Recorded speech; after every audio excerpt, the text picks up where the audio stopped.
सब कुछ है। फिर से एक बार आप लोग के सामने हूँ एक अपने नई वीडियो को लेके। इसके पहले कि मैं अपने नए टॉपिक पे जाऊँ, मैं आप लोगों को बहुत शुक्रिया कहना चाहती हूँ, धन्यवाद देना चाहती हूँ कि आप लोगों ने इस वचन को अपने जीवन में समय दिया, स्थान दिया। ये इस वचन को इसी तरीके से आप अपने जीवन में जगह देते रहिए और मेरे हर आने वाले वीडियो को ज़्यादा से ज़्यादा, जो भी मेरे पुराने वीडियोस हो गए, एक में एक लोगों को, एक में एक परिवार में इसको शेयर कीजिए, फॉरवर्ड कीजिए, ताकि हम इस वचन को जान सके और हमारे से क्या गलतियाँ हो रही इसे हम समझ सकें। तो चलिए आज हम हमारे नए टॉपिक पे चलते हैं। इस पर मैं आज बोलने वाली हूँ। आज का जो हमारा विषय है वो है यूथ। यानी कि यंग पीपल। तो आपने और मैंने कभी अपने घरों में बैठ के हमारे जवान बच्चों के बारे में, या जो भी बच्चे हैं जवान, उनके बारे में सोचा है कि क्यों हमारे जवान बच्चे आज इतने भटके हुए हैं, या मिसबिहेव है, या चिड़चिड़े हैं, कि उनके ज़िंदगी में उनको कुछ मतलब उद्देश्य नहीं है। जिन परिवारों में वो रहते हैं उन परिवारों में उनके लिए प्यार नहीं है। क्यों बच्चे माँ बाप से इतनी मुजोरी करते हैं, या उनके रिश्ते में कुछ बॉन्डिंग नहीं है। कभी आपने इन सब बातों के बारे में सोचा है? अगर नहीं सोचा है तो ज़रूर सोचिए। अब ये यूथ जो बच्चे हैं, ये यूथ पीपल है, इसके बारे में हमको हमारा वचन, हमारा बाइबल हमको क्या सिखाता है। तो अगर आप बाइबल पढ़ेंगे तो आप देखोगे कि 12 साल से लेके 30 साल के, यानी कि 18 सालों के बीच में यीशु ने जीवन के बारे में हमें बाइबल कुछ भी बताती नहीं है। सही है? पर ये बात तो सही है ना कि इन 18 सालों में वो अपने माँ बाप के पास रहे। तो इन 18 सालों में यीशु का जीवन कैसा होगा अगर हम ऐसा सोचे तो, क्योंकि वो तो राजा का बेटा था, तो पर जन्म एक गरीब परिवार में हुआ था। सही है? तो क्या ऐसा कारण था कि एक राजा का बेटा होने के बावजूद भी, एक गरीब परिवार में जन्म लेने के बावजूद भी यीशु ने कभी भी आज के यूथ के समान आचरण नहीं किया? उसका कारण क्या था? उसका कारण ये था कि यीशु के पास स्वर्गलोक से लेके धरती लोक में आने का एक पर्पस था। वो एक पर्पस के लिए आया था। जी हाँ, आज हमारे यूथ के पास कोई पर्पस ही नहीं। वो भटकते हैं, उनको नहीं पता उनके जीवन में जाना क्या है, करना क्या है। और जब पर्पस ही नहीं है तो कोई प्लानिंग ही नहीं है। अब यीशु के जीवन में आने का बिल्कुल पर्पस था कि वो अपने लोगों के लिए, मनुष्य जाति के लिए, उनके पापों की मुक्ति के लिए, और सबसे बड़ी बात परमेश्वर से अपने लोगों का मेल कराने के लिए इस दुनिया में आया था। उसके लिए प्लानिंग पहले से ही थी। पुराने नियम में आप पढ़ोगे तो यीशु के आने के बारे में भविष्यवाणी कई बार नबियों ने की है। परमेश्वर ने इसके बारे में कई बार अपने नबियों के द्वारा बोला है कि मैं एक निष्पाप मेमने को भेजूंगा। ये प्लानिंग थी कि वो एक कुंवारी से जन्मेगा, वो क्रूस पे मरेगा, वो 3 दिन जी उठेगा। ये सारी प्लानिंग पहले से थी। अब हमारे युद्ध में कोई पर्पस ही नहीं है तो कोई प्लानिंग ही नहीं है। अब पर्पस ही नहीं है, प्लानिंग नहीं, तो उसके लिए हमारा पैशन ही नहीं।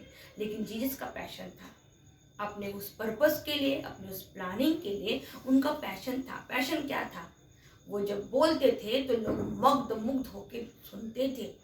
कहते थे कि 3-3 दिन तक लोगों को खाने का होश ही नहीं रहता था। लोग, उनके शिष्य उनको जाके बताते थे कि लोग 3 दिन से भूखे हैं आपके साथ और चल रहे हैं। मतलब देखिए क्या उनका ये है, उस अपने पर्पस के लिए जिम्मेदारी। और तीसरी चौथी बात, उनके जीवन में एक परसिस्टेंसी थी। मतलब जो समय उनको पर्टिकुलर दिया गया था उतने समय में उन्होंने भरपूर काम किया। आप देखिए 3 सालों तक जीसस ने एक भी समय वेस्ट नहीं किया। इस शहर से कभी गलीलिया, कभी नाजरेत, कभी बेथनिया, हर जगह वो ट्रैवलिंग करते गए। इतना फास्ट काम उन्होंने किया। क्यों? क्योंकि उनका पर्पस था, उस पर्पस के लिए प्लानिंग थी, उस प्लानिंग के लिए पैशन था, और पैशन के लिए उनकी वो कंटिन्यू परसिस्टेंसी थी। 5वां, पीपल। हमेशा लोगों के बीच में, लोगों से घिरे रहते थे जीसस। हमेशा लोग उनको ढूंढते जाते थे। ये हम भी जानते हैं और आप भी जानते हैं बाइबल में कि आप जो भी पैशन रखते हो, आप जो भी पर्पस रखते हो, आप जो भी प्लानिंग करते हो, उसको आपको लोगों के बीच में क्या करना है, शो कर तो करना पड़ेगा ना। और सबसे आखिरी में हम सब जानते हैं कि वो एकांत में जाके अपने स्वर्गीय पिता से क्या करते थे, प्रार्थना करते थे कि प्रभु मुझे सारे कामों के लिए क्या दे, ये जो योजना तूने बनाई है मेरे लिए, इस योजना में मुझे कामयाब बनाने के लिए शक्ति दे। अब जब हमारे पास कुछ योजना ही नहीं है हमारे बच्चों के पास, तो वो कैसे प्रार्थना करेंगे। हमारा पर्पस ही नहीं है, हमारा कोई प्लानिंग नहीं है, हमारा कोई पैशन नहीं है, हमारा कोई परसिस्टेंसी नहीं है, हमारे पास पीपल भी नहीं है, और ये पांचों चीज़ों की हमने कोई योजना बना ही नहीं है, तो इन योजनाओं के लिए हम प्रभु के सामने जाके प्रार्थना कैसे करेंगे। क्योंकि वचन कहता है मनुष्य के हाथ में केवल योजना बनाना है, उसे कामयाब करना, नाकाम करने का काम परमेश्वर के हाथ में।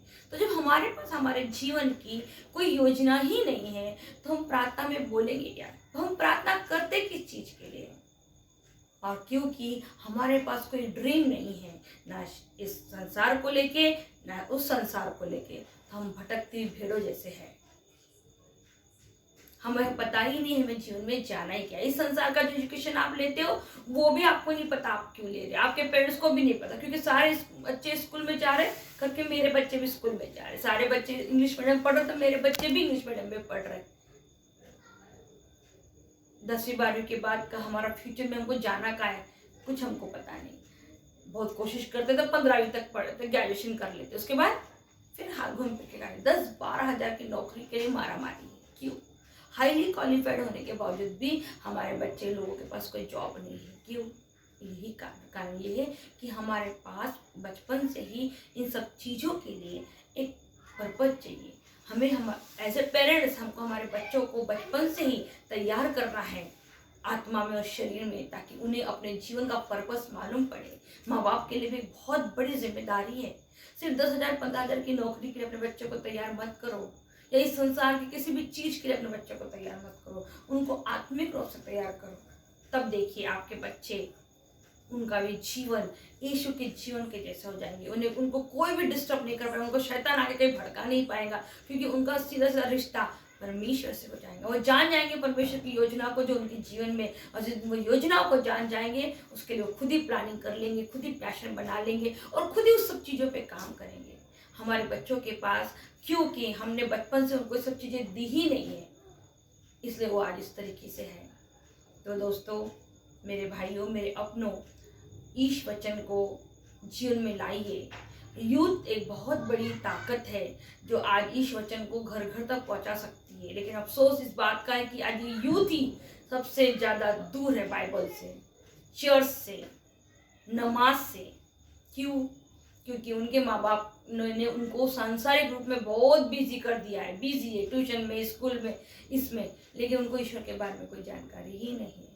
उन्होंने कई परमेश्वर जाके पूछा ही नहीं कि प्रभु मुझे बता मेरे जीवन में लाने का तेरा पर्पस क्या है। पूछा ही नहीं तो प्रभु ने बताया ही नहीं।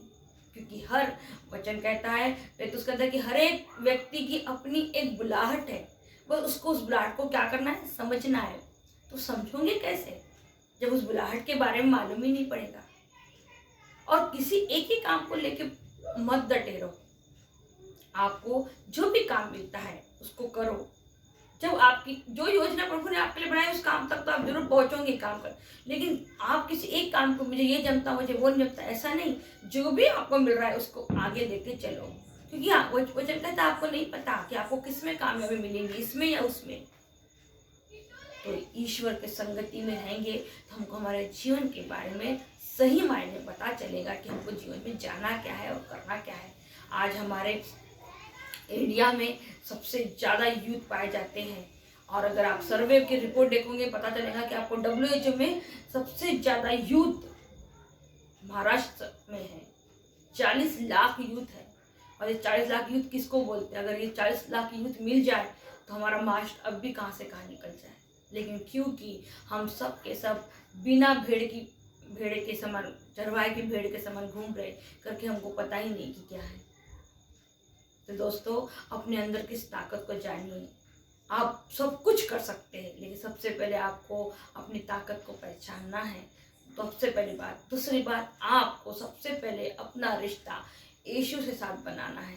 यीशु ने अपनी जवानी में जो जो काम किए, अपनी जवानी में वो सारे काम आप भी कर सकते हो, यदि आप अपने जीवन का पर्पस जान चाहोगे तो, यदि आप उस पर्पस के लिए प्लानिंग करोगे तो, यदि आप उस प्लानिंग के प्रति, उस पर्पस के प्रति पैशनेबल होंगे तो, यदि आप उस चीज़ के लिए परसिस्टेंसी के साथ करोगे तो, और वो सब चीज़ों को आप लोगों के बीच में शो करोगे तो, और आखिरी में इन सारी चीज़ों को ले जाके आप परमेश्वर के चरणों में डालिए और बोलिए, प्रभु मेरी ये योजनाएं हैं, इसे तो कामयाब बना। प्रभु क्यों नहीं बनाएंगे कामयाब, ज़रूर बनाएंगे।